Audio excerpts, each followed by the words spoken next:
El día de hoy van a necesitar su libro de química y su cuaderno Meraki.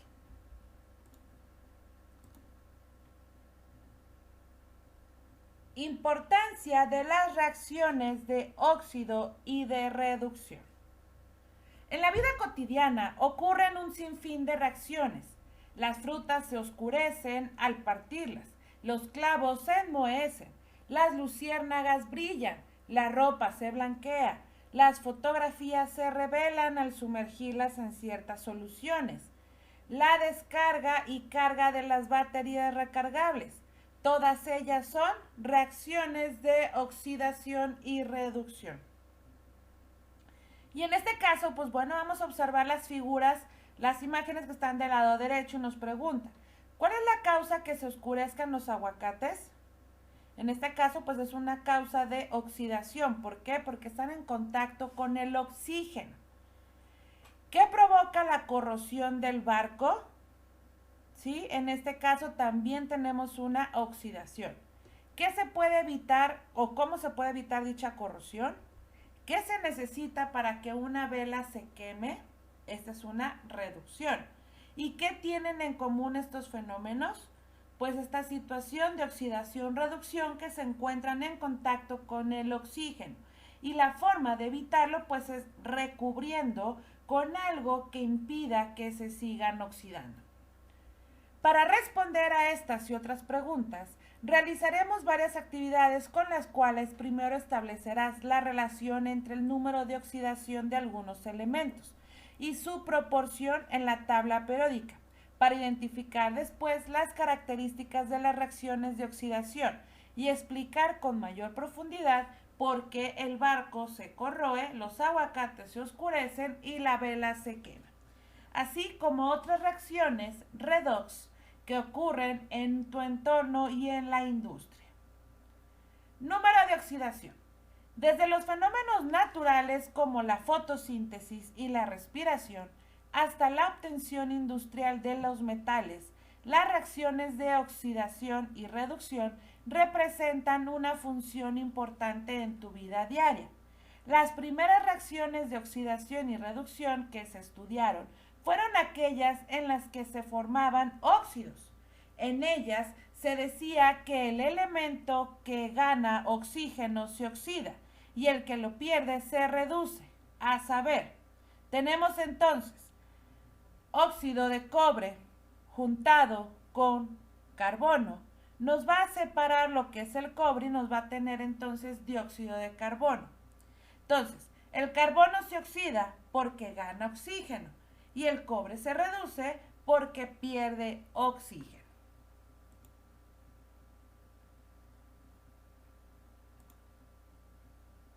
Sin embargo, al estudiar otros procesos, se observó que las reacciones de oxidación y reducción pueden ocurrir aún sin presencia de oxígeno. Por ejemplo, en la reacción que produce la luz al chocar contra los granos de bromuro de plata que tienen las películas para fotografía en blanco y negro. Los iones bromuro liberan un electrón que es captado por los iones plata, transformándolos en átomos de plata. Entonces, el bromuro obviamente libera, ¿sí? Adquiere electrones, por lo tanto esto se llama oxidación y la plata se convierte en reducción. Debido a esto, los procesos que involucran transferencia de electrones de un átomo o ion hacia otro reciben el nombre de reacciones de oxidación y reducción o redox. Para facilitar el análisis de este tipo de reacciones, los químicos acostumbran a atribuir números de oxidación a los átomos participantes. Como estudiaste en los temas estructura de los materiales del bloque 2 y la tercera revolución de la química del bloque 3, en los compuestos iónicos la carga electrónica del ion corresponde al número de electrones ganados o cedidos cuando los átomos se enlazan. Así, el calcio que se localiza en el grupo 2A tiende a ceder 2 electrones por ser el menos electronegativo y adquiere una carga eléctrica positiva de 2, mientras que el oxígeno ubicado en el grupo 4A tiende a aceptar 2 electrones por ser el más electronegativo y en consecuencia adquiere una carga eléctrica negativa. Por otro lado, en un compuesto iónico el número de oxidación corresponde a la propia carga del ion. Sin embargo, al escribirlo, el signo se coloca antes del número. Entonces sería 2 para el calcio y menos 2 para el oxígeno.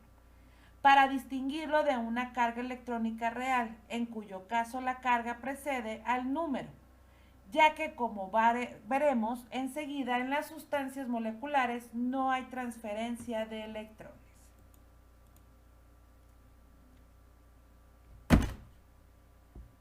Y estamos observando esto donde tenemos los átomos de hidrógeno, que son 2, que se van a combinar con un átomo de oxígeno.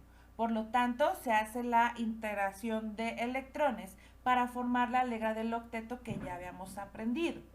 Pero en este caso, la tabla periódica también nos dice lo siguiente, donde la electronegatividad es una propiedad que también es importante. Entonces, algunas reacciones implican sustancias moleculares o iones poliatómicos, en los cuales los átomos están enlazados de manera covalente. Este proceso no implica la transferencia de electrones, por lo que al estudiar las reacciones redox de compuestos que comparten electrones, se adoptó el siguiente criterio. El átomo más electronegativo se trata como si hubiera ganado electrones y se le asigna una carga eléctrica negativa y al menos electronegativo como si los hubiera perdido y se le asigna una carga eléctrica positiva. ¿Cómo saber cuál átomo atrae con más fuerza a los electrones? Recordarás que la electronegatividad varía en forma periódica, por tanto, puedes predecir qué átomos es más electronegativo, fijándote en la posición de los elementos en la tabla periódica. En general, la electronegatividad aumenta de izquierda a derecha a través de cada periodo y disminuye de arriba hacia abajo en cada grupo. Por ejemplo, si ubicas al oxígeno y al hidrógeno en la tabla periódica, te darás cuenta que el oxígeno es más electronegativo que el hidrógeno. Entonces, el número de oxidación del oxígeno es menos 2 y el del nitrógeno más 1.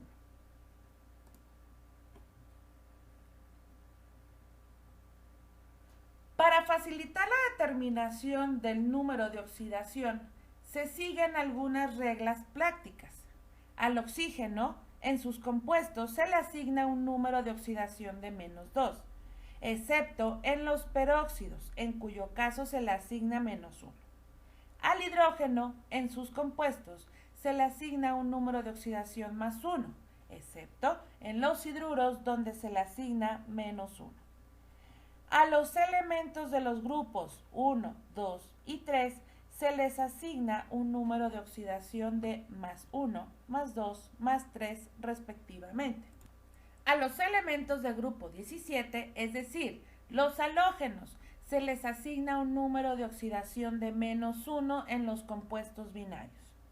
En los iones poliatómicos, la suma de los números de oxidación es igual a la carga del ion. En las sustancias neutras, la suma algebraica de los números de oxidación debe ser igual a 0.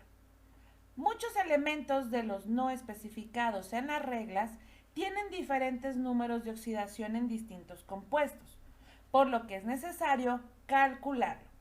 ¿Y de qué manera? Pues tenemos el siguiente ejemplo que nos dice: ¿cuál es el número de oxidación del fósforo en el ácido fosfórico? Tenemos el ácido fosfórico que es H3PO4.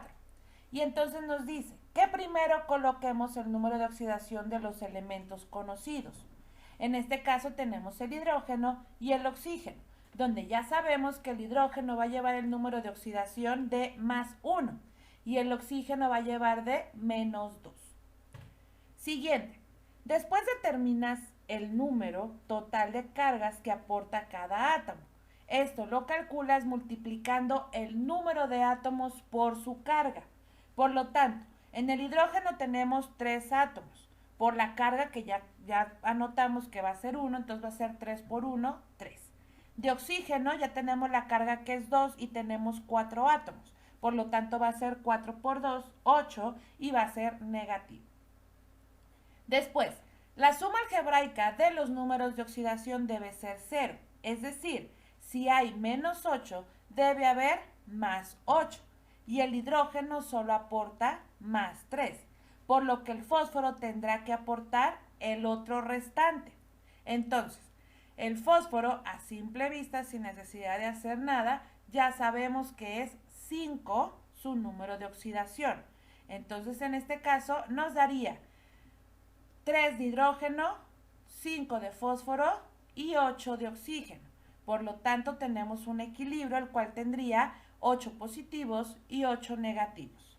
Entonces, la respuesta del fósforo localizado en el ácido fosfórico nos dice que su número de oxidación va a ser de 5 positivo.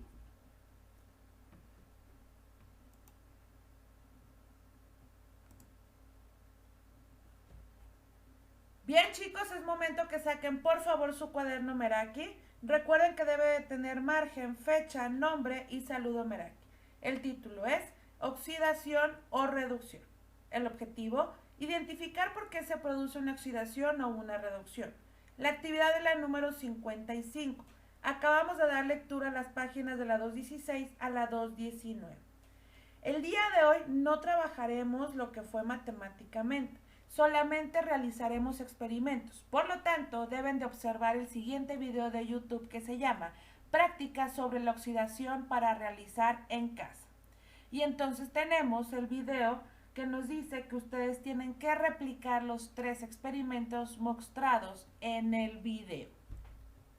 Obviamente tienen que subir imágenes y todo el contenido de lo realizado durante su experimentación. No se les olvide subir sus evidencias. Recuerden que deben de ser fotografías de muy buena calidad de su cuaderno Meraki de la actividad 55.